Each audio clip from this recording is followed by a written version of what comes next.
So another kind of account that captains often kept, although it wasn't as necessary because it didn't get back to the owners of a ship, was something called a slop account.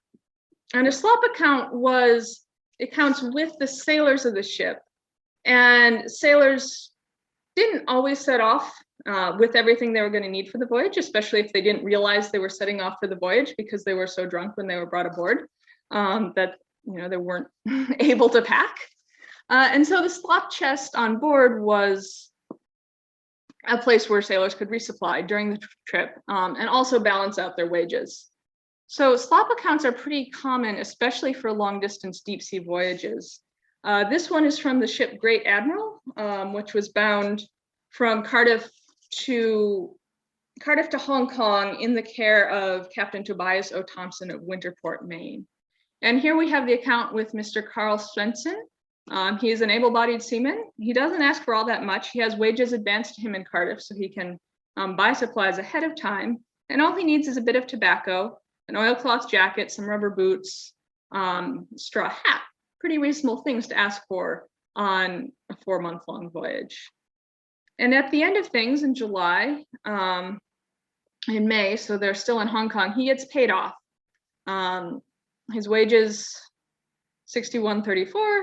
He signs his name at the bottom. A surprising number of sailors are literate, and you can see that in these kinds of accounts. And the account is settled.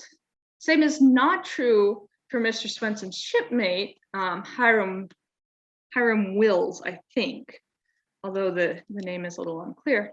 Mr. Wills has to ask for a bit more oil pants, more rubber boots, dungarees, tobacco, a sheath knife, basics that you're going to want if you're at sea. He racks up charges that are within $5 of the amount he will actually be owed at the end of the voyage. And this gets subtracted. You don't get free stuff by signing on a ship. You have to, you're taken out of your wages at the end.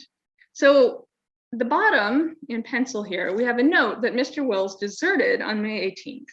So he does not get paid his salary, but he did get paid $62 worth of goods, advance and goods from the ship's slop chest against a total income of $65. So even though he runs from the ship and he decides he's not going to stick around, he comes off pretty well in the end.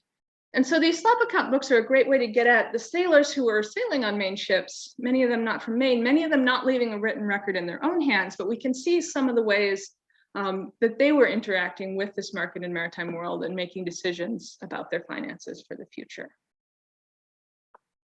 All right.